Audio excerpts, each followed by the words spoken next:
So what I've been trying to do in this series is to look at the partnership between Powell and Pressburger, which started just before the outbreak of World War II and reached its climax during, especially, and immediately after the war. But the theme is also the worlds that their films create, which I think are a really important reason for the continued appeal of these films. These are really very old films whose popularity has grown and grown over the years, especially since they've become available in post-film formats, video, now silver discs of various kinds. And when I say worlds, I'm not just thinking of the literal settings of the films. As you know, I'm sure many of you know, the films have got very interesting and unusual settings. There's the settings for 49th Parallel, which we talked about in the first of these lectures. And there's the setting of the modern pilgrimage in Kent that leads to Canterbury for A Canterbury Tale. These are the literal settings for the films. But there are also imagined settings, settings which were created entirely in the studio or by places masquerading as somewhere else, like the setting of One of Our Aircraft is Missing, which is set in occupied Holland, which of course it wasn't possible to film in when the film was being made. Or, most spectacularly, the setting for Black Narcissus.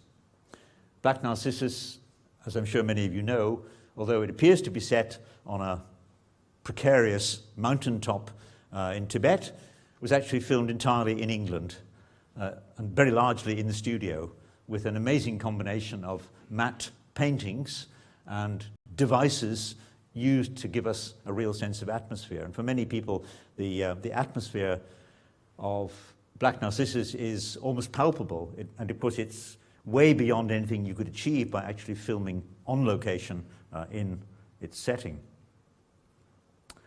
But I think there's also another sense of worlds, and those are what I would call the in-between worlds. An increasing number of Powell and Pressburger's films, as they got into their stride during the 1940s, feature what we might call non-places, or places that lie between identifiable worlds. One example of this would be when Clive Candy, the blimp of Life and Death of Colonel Blimp, dives into the swimming pool in the Royal Bathers Club, disappears underwater, and comes up miraculously in 1902. Or think about the waiting room, the heavenly waiting room, through which dead airmen pass on their way to the great amphitheatre in A Matter of Life and Death. I think this particular setting, the waiting room with its Coca-Cola machine and its check-in to collect your wings, is one of the most intriguing creations, thematically and visually, in all of Powell Pressburger's work.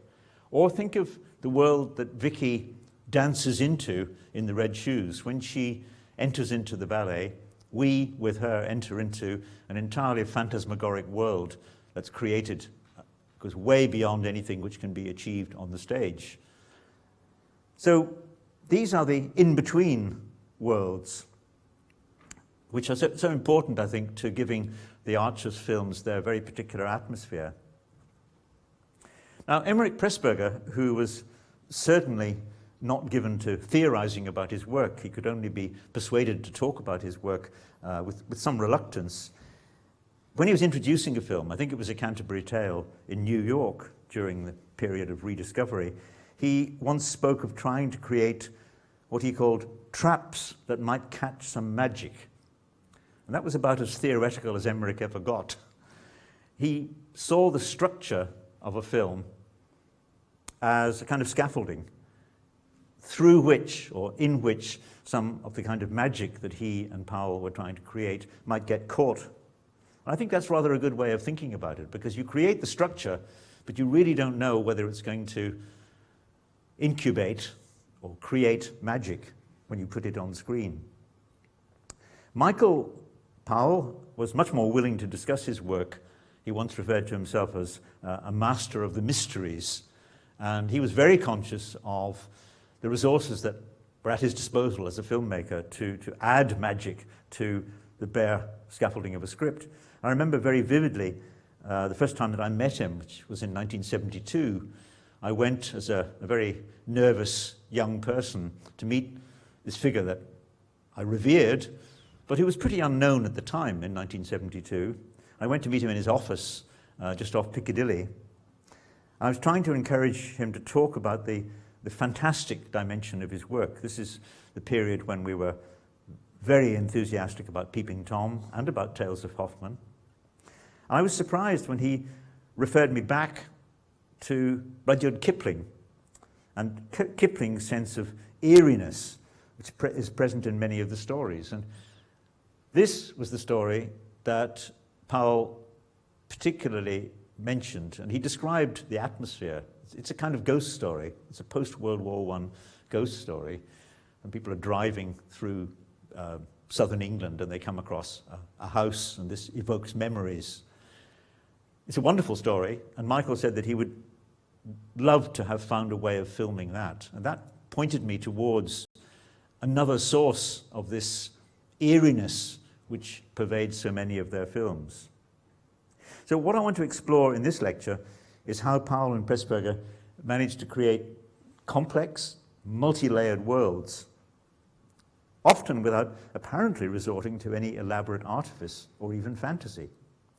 And to do this, I'm going to follow the theme of islands, which runs right through their work, all the way from Spy in Black, the film that first brought them together, which is set on Orkney, as you may remember, to the very last film, As the Archers, Ill Met by Moonlight, which is supposedly set on Crete, although it was actually shot in the south of France. Powell, in particular, had been fascinated by the Scottish Islands from very early on in his career. And he explained this in a special introduction to the film Edge of the World, which he regarded as his first truly personal film. This came about in the late 70s when the rediscovery of Powell and Pressburger was getting underway. BBC Television volunteered to take Powell and surviving members of the cast to Fula, where they had shot the film all those years ago. And Michael, of course, expanded this idea somewhat, and the actual introduction to Edge of the World begins with him driving into Pinewood Studios in his Land Rover, which was such an important part of his life.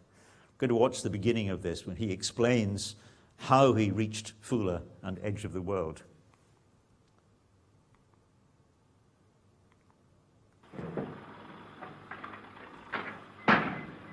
In 1921, yes, 57 years ago, when I was still at school, I read my first fan magazine, and in it there was an article about movie making. I fell in love right away. This was for me. In 1931, I directed my first film. It was a thriller. That same year, I read in the newspaper about the population of St. Kilda, a lonely island in the Scottish Hebrides. They'd asked to be taken off the island because the young people were all going away and there were no children at the village school.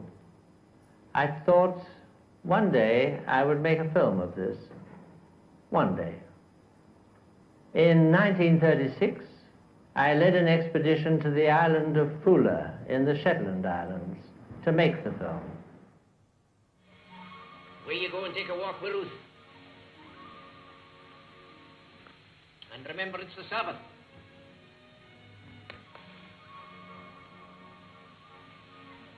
Behind me, Satan.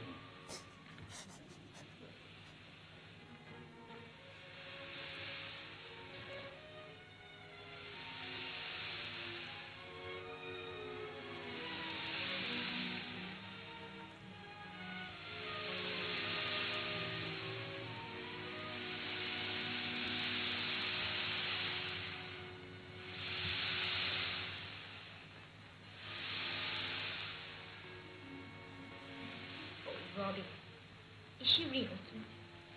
She is. Then I don't feel so bad about Andrew. You know, I've been feeling awful guilty. And all the time you've been stealing a march on me. Polly. Polly, my. I don't know whether I like it or not. Well, whether you do or whether you don't, she's gonna be your sister-in-law. And tomorrow Father will know it. When Parliament meets tomorrow, I'm going to speak out. You'd be awful angry. I'm not a child anymore. There are others who think like me. There's James Gray, for one. Andrew doesn't. Andrew. And what's wrong with Andrew? Nothing much wrong with his nerve. There'd be a deal wrong with his neck if he doesn't take care. Andrew!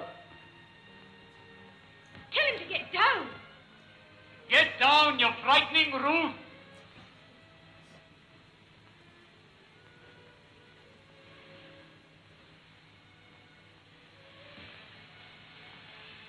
That was a sudden idea. It looked like it.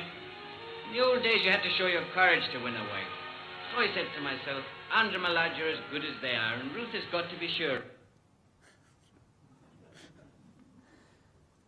The filming of Edge of the World turned out to be, you heard Michael talk about it being leading an expedition to Fula, and of course it was an extraordinary feat.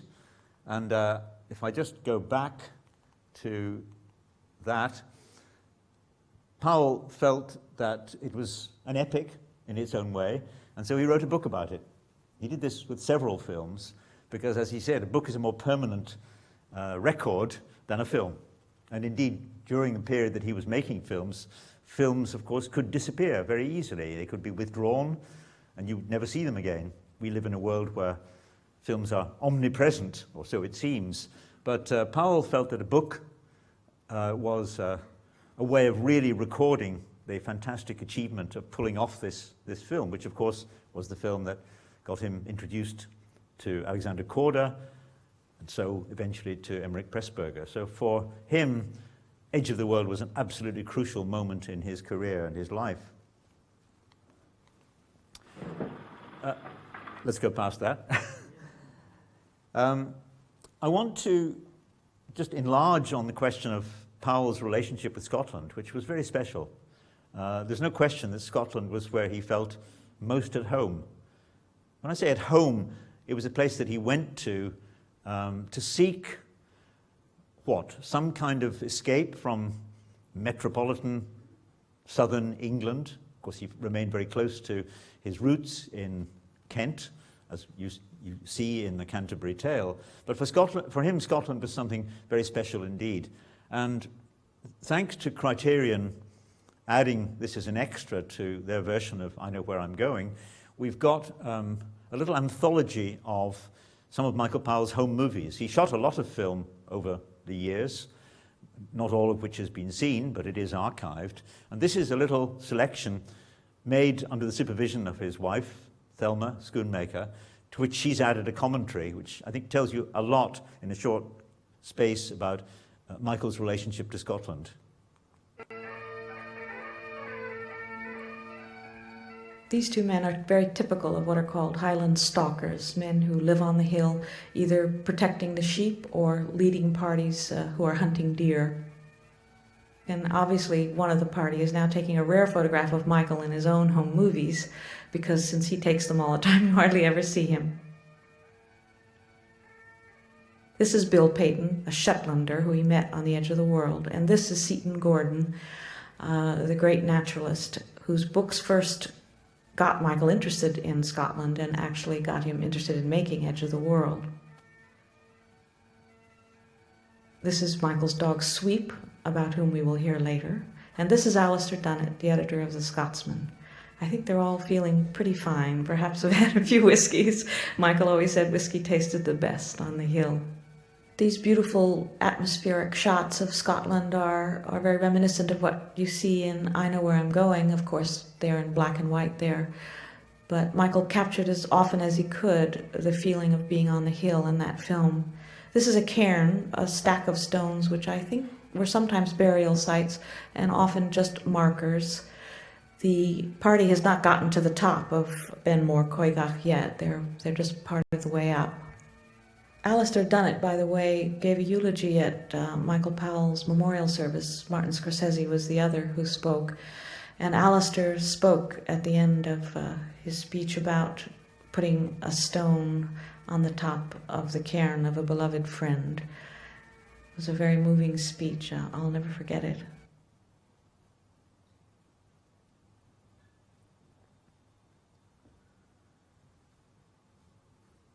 So here I think you get a real sense of what Scotland meant to Michael. It's certainly not metropolitan Scotland. It's being out in Wester Ross here and in remote places in Scotland. And he would indeed jump on a train at every opportunity and head north and would stride across the moors, as you see here in this extract. In 1945,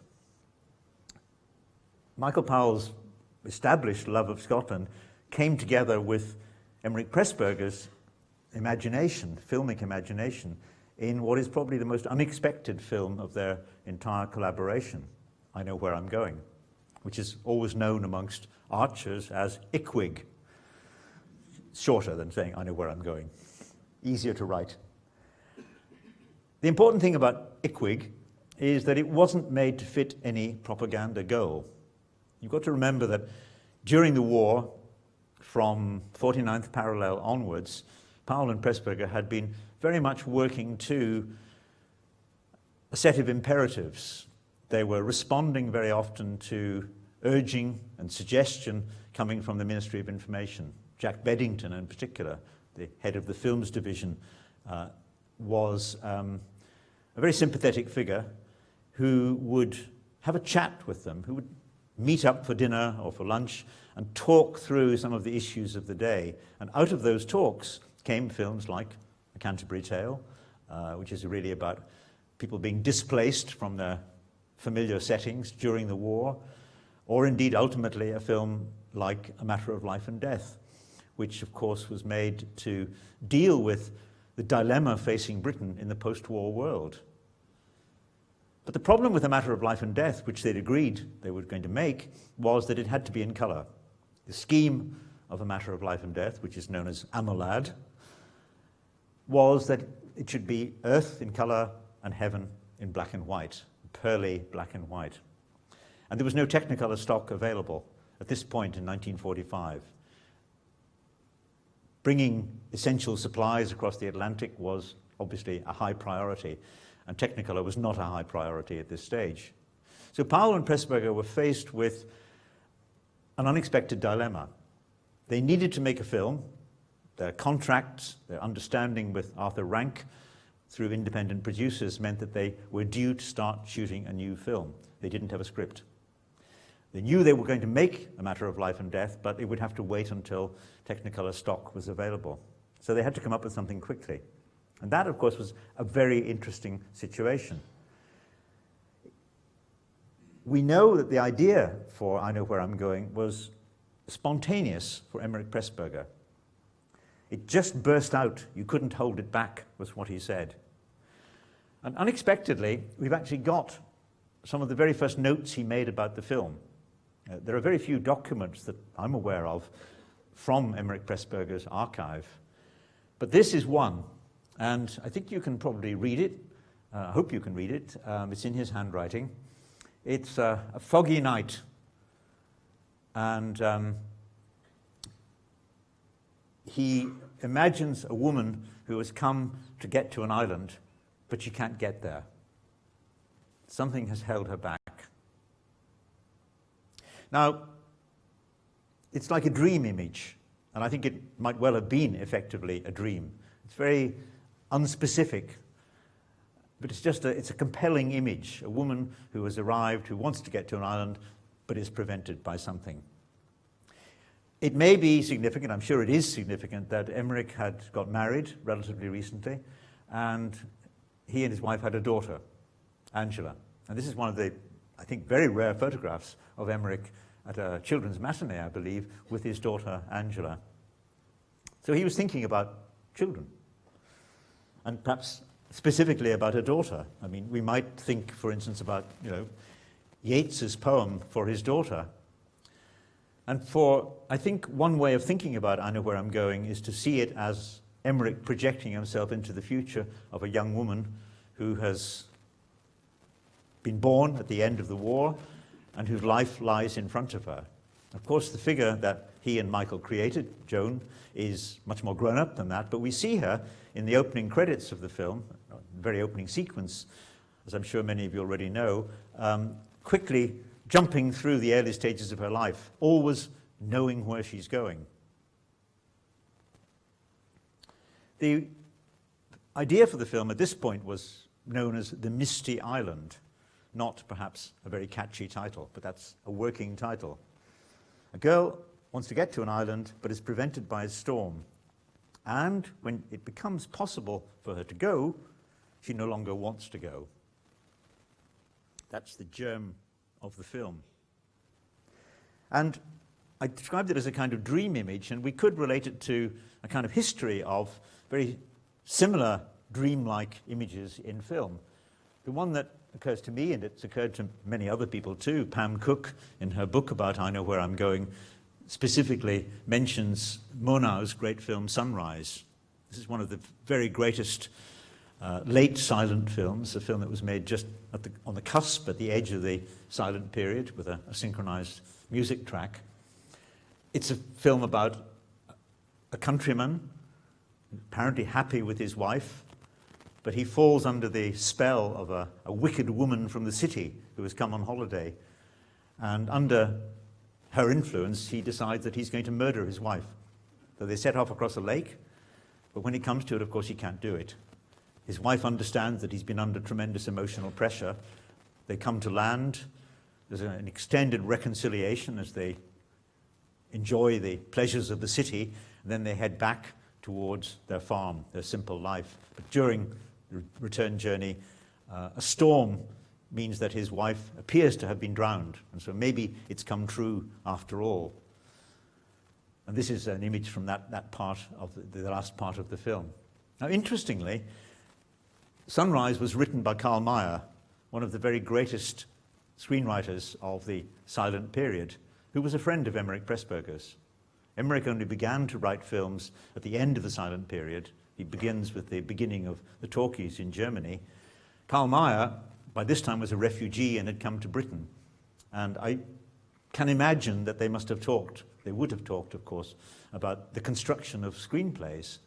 Because after all, Karl Mayr was one of the most important screenwriters in the world, and Emeric increasingly saw himself as a specialist in writing for the screen. So I think of Sunrise as lying in the hinterland behind I Know Where I'm Going. It's got that massive simplicity which Ickwig so successfully recaptures. But in 1945, as they were planning the film at high speed, under pressure to get it set up, the film needed a story, which Pressburger starts to develop. One foggy night, a man and a woman meet in the only hotel of a small port. He is a naval officer, she is a young architect. He's come to spend a week's leave on the island. She has come to marry a famous architect who rents the island. So the basic geometry, the basic structure, is indeed what survives into the film as we know it. What Emeric Pressburger starts to do next is he starts to sketch a plot. Someone has lost his way in the fog and is calling for help. The two meet. And then he ends with an interesting phrase: the lost man is the best man. You can imagine Emeric with a non-English native's interest in wordplay being struck by that phrase, the lost man is the best man. The meaning that the man who was lost in the fog is supposed to be the best man in the forthcoming wedding. So he plays with that idea in this story that began to be developed. Now at this point, it's not specific to Scotland, it's not specific to Mull. We don't know exactly when that setting was decided, but I'm pretty sure that Michael Powell would have been the main figure advocating this is where it should be set. And he would have started to react, this is the way they put films together, he would have reacted to Pressburger's initial premise. And he would introduce another imaginary Scottish island, Killorn, the island that's supposed to lie off Mull, which is supposed to be the setting for the wedding. And he provides a backstory for young Joan's journey to the island to marry a rich industrialist. She has doubts about this, despite knowing where she's going, despite being very self-confident, very professional, somewhat careerist, we think, from the early scenes we see with her. Her doubts surface in a dream, an ironic dream. There are relatively few outright dream sequences or fantasy sequences in Powell and Pressburger's films. And when they do occur, they're wonderful. And they're very, very purposeful and meaningful. So as Joan travels north in the sleeper, heading towards the Western Isles, her dream has two important elements. One is she imagines the wedding, and the minister, who looks rather like her father, is shouting up to the smokestacks of this great industry, "Do you take to be your wedded," etc., etc. So is she marrying a man or an industry? That's one avenue of doubt. The other avenue of doubt, of course, is where does she think she's going? She's going to Scotland. What does she know of Scotland? Not very much, we think. And this is parodied in this wonderful image of a toy train making its way through Tartan Hills. If you like, an English person's imaginary for Scotland. It's also been suggested, and I think this may be true, that this particular sequence of the train heading north with commentary accompanying it might be a sort of parody of a very famous British documentary film, Night Mail, a film which has the train speeding north with W.H. Auden's poetry on the soundtrack. Michael Powell didn't have a very high regard for documentary filmmaking. I think he thought it was a bit of a cop-out.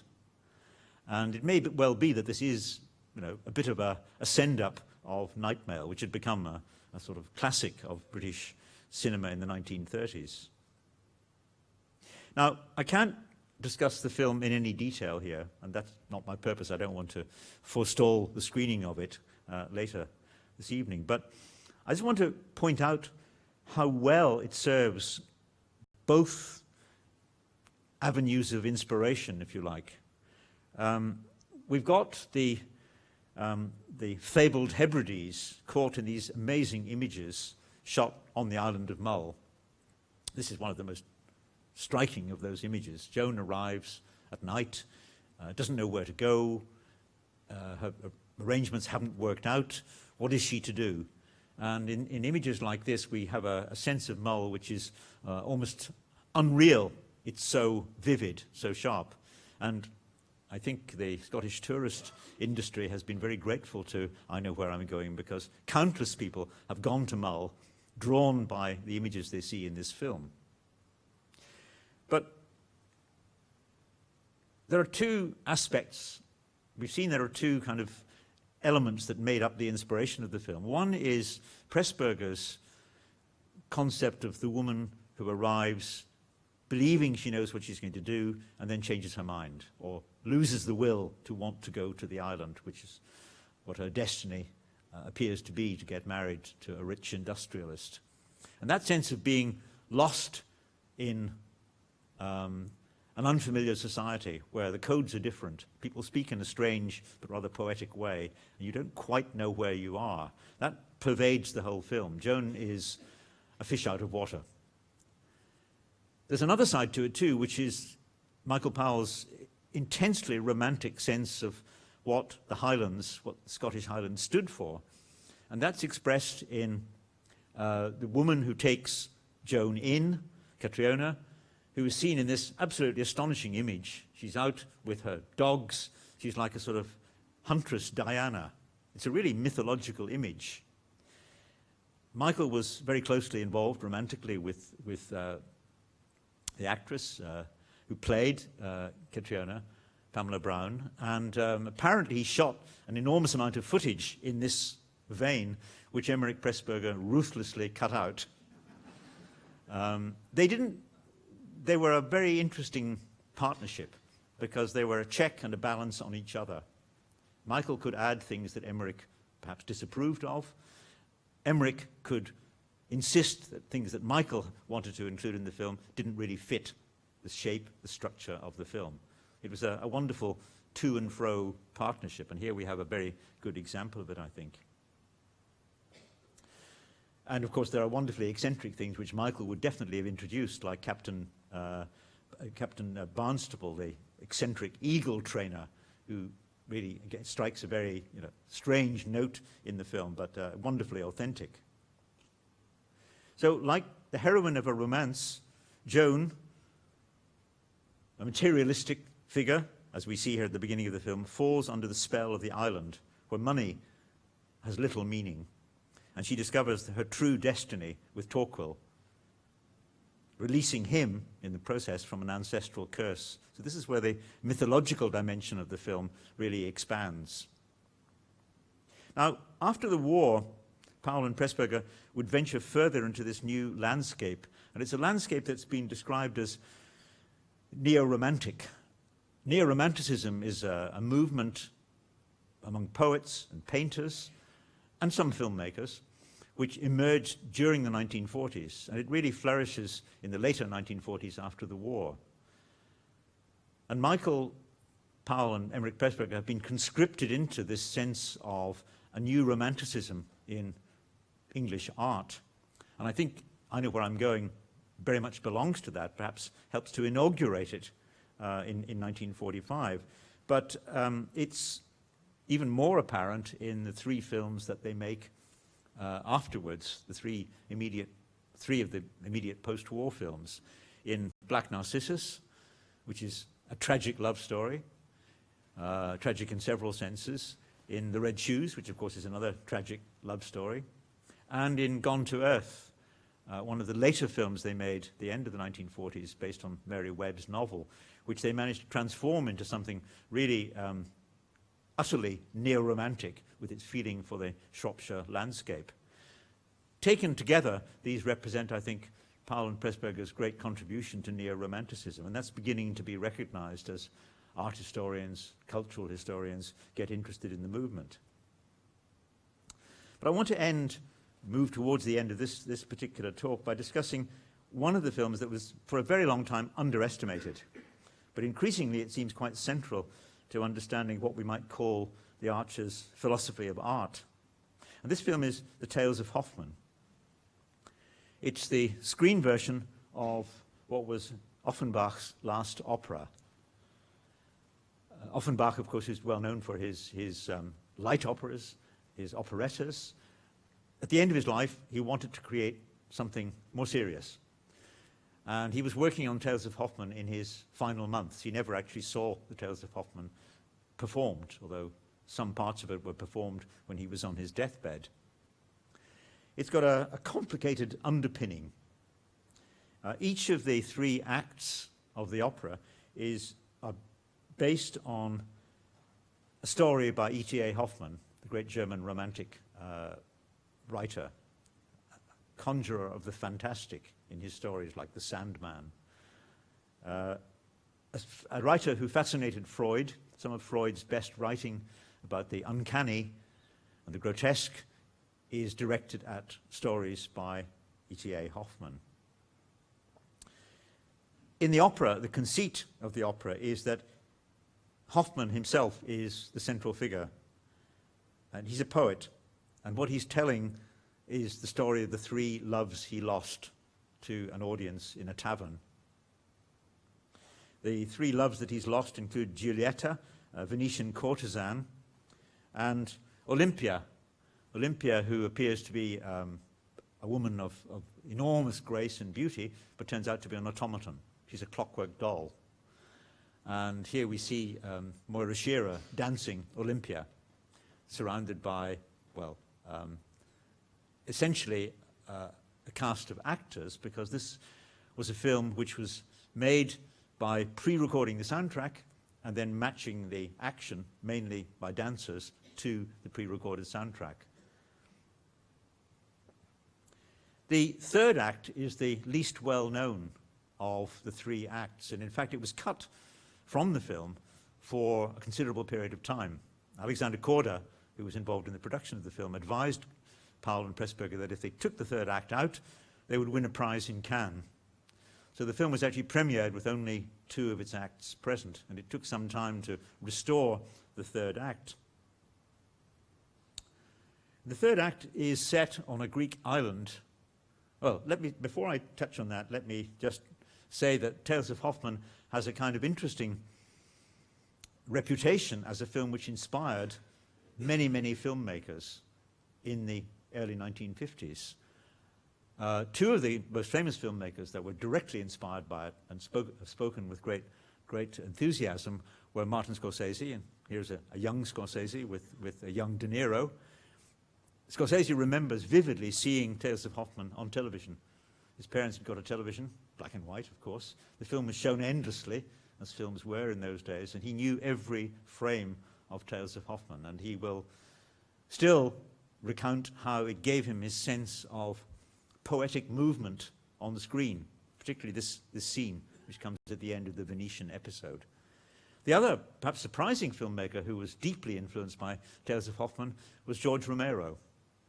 George Romero, who is best known, of course, for creating Night of the Living Dead and for unleashing zombies in increasing numbers, increasingly lurid zombies across his career. Romero turns out to have been deeply influenced by Tales of Hoffmann and actually speaks about it on a Criterion edition of the film. So here we have these two very different filmmakers who saw it on television, and it left an indelible impression on them. I think essentially because of its stylization. At a time of ultranaturalism in film, this highly stylized film really made an impression on young filmmakers who wanted to do something different. So we come to the third act, the least known act of Tales of Hoffmann. And what's really striking about the way the act is introduced is it's introduced by a very famous painting. The painting is the Isle of the Dead by Arnold Böcklin, the Swiss symbolist, late symbolist painter. What I realized when I got interested in the film and started to think about this was that there isn't just one painting, the Isle of the Dead. As you might think, there are many versions of it. I think there are a total of 5 different versions that Böcklin painted because it was hugely popular, successful, and rich collectors wanted to have their own version. So Böcklin obliged. And here are just 3 of the variant versions. That middle one, I think, is known as the Hermitage version. It lives in the Hermitage Museum in St. Petersburg. But there are at least, as I say, 5 different versions of the painting. What's interesting here, I think, is that it must have been Hein Heckroth who came up with the idea of making this the motif for this third act. The scenario is that Antonia is an opera singer. She is ill with consumption. She's been forbidden to sing on pain of death. If she sings, it'll kill her. Hoffmann is in love with her. And Hoffmann, of course, would like her to sing. And she would like to sing for Hoffmann. And there are 2 evil figures in the background. There is the evil doctor, the figure who frustrates Hoffmann at every turn through the 3 stories. And there is her father, who is a conductor, who is trying to prevent her from following in her mother's footsteps and singing. But the visual motif of this third act is a version, yet another version of Böcklin's Isle of the Dead, which of course is highly appropriate. And here's Hein Heckroth, a tremendously important figure in the Archers partnership, particularly from the Red Shoes onwards, because the Red Shoes is where he takes control of the complete design of the film at Powell's invitation and does the whole thing, the production design, the costumes, and a very painterly approach to the composition of the image. Here's Heckroth at work. It must have been he, I think, who proposed the Isle of the Dead as the visual motif. And of course, it's a mysterious image. What does it mean? Berkelin never revealed his inspiration. He referred to it as a dream picture, which is certainly what it has become. There are many different versions of it in graphic art, in comic strips, in computer games, in virtual reality. It's an image that echoes down the decades. And I think we can imagine Powell and Pressburger seeing it as an ideal setting for this eerily tragic story of Antonia refusing to stay silent and so bringing about her death by singing. Although, in fact, the film ends without that actually happening on screen, with a trio where she sings with the ghost of her dead mother and the evil Dr. Miracle. Michael Powell used to half-jokingly use the phrase about the red shoes, that it was about dying for art. Well, where more appropriate to do this than on the Isle of the Dead? Let me show you the beginning of this act.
The trunk that Antonia goes to contains the relics of her mother, who was a famous singer, and she's, of course, inspired by the memory of her mother. Tales of Hoffmann, I think, has become such an important film for people interested in the Powell-Pressburger canon, because it's a film, it's an opera, and it's a film which really deals with the relationship between art and life. Hoffmann, the central figure, has been disappointed in his loves. 3 women have not responded to his admiration for them. The woman he's really in love with, Stella, who passes through the film briefly, is not, has no time for him, essentially. So it's about disillusion, but it's also about how art can compensate for despair and disillusion. It's a romantic work, but it's a work of late romanticism. And I think as people have thought about the film and come to know it better and better, it seems to really sum up an important part of the neo-romantic philosophy running through Powell and Pressburger's films, particularly in the 1940s. The film was made in 1951 as a slightly ironic contribution to the Festival of Britain. The film actually ends with Thomas Beecham, who'd suggested the idea, closing the score, putting down his baton, and the stamp comes down saying, "Made in Britain." It adds extra irony in the present circumstances that we find ourselves. So what I've tried to do in this lecture, and my time is running out, as it does in Tales of Hoffmann, is to trace a path through Powell and Pressburger's work, not in relation to the production history of their films, which I talked about in earlier lectures, or in the contextual history of the 1940s, because so many of their films do relate to what was happening during the war and in the wider world of the 1940s. But instead what I've tried to do is to follow this motif of islands, which I hope you'll agree, does run through their work. And of course, islands have their own legacy of associations. They're much discussed in the literature of psychoanalysis, and I've given you some reading in the handout, which includes the text of this lecture. And of course, in cultural geography, the whole idea of the island is something which has tremendous resonance for many people in different contexts. We've seen how important Scottish islands in particular were for Michael Powell, and how in this particular case of I Know Where I'm Going, the dreamlike image of a woman standing on the side of a dock trying to reach an island was the starting point for one of their most romantically charged films. And it's also worth perhaps adding here that one of Michael Powell's most cherished projects at the end of his life was a film which he hoped would be the climax in many ways of his post-Archer's career. It's a film which went through many changes of title. Essentially, it's a version of Shakespeare's The Tempest. Michael worked on it for many years. In this particular version of it, it's called The Magic Island. And here you see in this presentation, when he's got James Mason fully on board after Age of Consent, Mason has agreed to play Prospero in Powell's film. You can see here the three sort of tenets of the film. Except for the opening and closing sequences, it is planned as a studio production with non-realistic settings, just like Tales of Hoffmann had been. The decor of the island, inspired by Hieronymus Bosch, designed by Gerald Scarfe, includes colourful and spectacular studio sets, as well as fantastic monsters, birds, animals, and vegetation. Just imagine the combination of Hieronymus Bosch and Gerald Scarfe. For those of you who know Scarfe's wonderful work, I ran into Gerald Scarfe at the Victoria and Albert Museum some months ago, and I went up to him and said, "Do you remember working with Michael Powell on The Magic Island?" He said, "Yes." I said, "Have you still got the designs?" "Yes." So we know that this stayed on in Gerald Scarfe's memory as an important might have been. But the money was never forthcoming. And despite the efforts of Phrixos Constantine, who was Michael's producer at this point, trying to raise money for what would have been a very unexpected, imaginative, unpredictable version of The Tempest, the money never materialized. When Derek Jarman, who was a great admirer of Michael Powell's work, made his version of The Tempest, he said that he felt he was making it, as it were, for Michael Powell. Powell had not been able to make his Tempest, but what Jarman could do was to make a very different version of it in his way. So Islands, yet again, one of Michael's last projects, would have been the Magic Island. And he poured so much energy and imagination into that, trying to get it off the ground in the 1970s. What I'm trying to say, have been trying to say in this series of lectures, is that we need to remember that films are not just stories about characters. They're moving pictures that create places. And these places can seem more real, more familiar than actual places that we inhabit and can visit. And there's nowhere better to see this than in I Know Where I'm Going. I Know Where I'm Going was partially shot in Mull, but much of it was shot in the studio. And you can go to some of the buildings, settings that appear in the film, and many of them are unchanged. It's a great pleasure as you come around the corner and you see something that's exactly like it is in the film, except in color. But what we have to remember, and you can't help but remember this when you know the film, is that the Mull that we see on screen is an imagined, constructed, filmic Mull. When we see Joan and the real object of her love and admiration at the end of the film, in fact, they're not on Mull at all. They're against studio backdrops, with stand-ins being used. We don't need to know that. It's unimportant. The power of the film is sufficient to convince us that we're in a highly romantic version of Mull, and that the curse is being lifted from Torquil, ancestral curse that we've heard. As I said before, countless visitors make their way to the island, and there are even 2 or 3 films made about visiting Mull as a sort of pilgrimage to see the setting for I Know Where I'm Going. Heckroth, Hein Heckroth, the artist most responsible for the visual appearance of their later work, once referred to film as the folklore of the 20th century. This was a phrase that Michael Powell loved. He quotes it in his memoir with great approval. But I think we can go a little bit further than that. I think we can say that not just the folklore of the 20th century, but actually the art form of the 20th century. Because what film does, of course, is to weave together high art and low art, and creates a new culture of immediacy and community.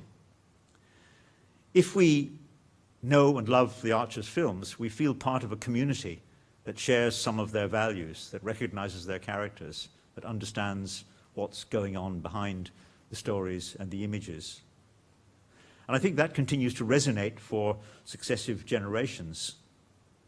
And I just want to end with an image to whet your appetite of something that is still forthcoming. This is one of the last films that Michael Powell made, fully under his control. It's a version of the great opera by Bela Bartok, Bluebeard's Castle. He was invited to make it by Hein Heckroth. Heckroth was working back in Germany and had the possibility of bringing together a production for television. He invited Michael to come and direct it. And in the second volume of Michael's memoirs, $1 Million Movie, there's a wonderful account of the weeks they spent in this small studio making this film, using the same technique that they'd used in Tales of Hoffmann. Pre-recorded score, recorded in Zagreb, 2 wonderful soloists, Norman Foster and Anna Raquel Sartre, and then shooting the film with Heckroth creating a fabulous world for the claustrophobic setting of the film, of the opera. I've written an essay which I suggest that if we go all the way through from Red Shoes to Tales of Hoffmann to Bluebeard's Castle, what we see is Michael Powell working out the logic of a completely composed artwork, which uses all the resources of opera, dance, the visual arts, and film, fusing them into something quite magical. And I say in that piece, in that essay, that Richard Wagner wrote a very famous essay called The Artwork of the Future, in which Wagner looked forward to something that would be beyond what opera was in the late 19th century. And I think to some extent that's what Powell and Pressburger created in these later films. Of course, they wouldn't have spoken in those terms. They were very down to earth. They could be quite deflationary if you tried to pin something on them. But I think really we can say, with the benefit of hindsight, that they did create the artwork of the future. Thank you.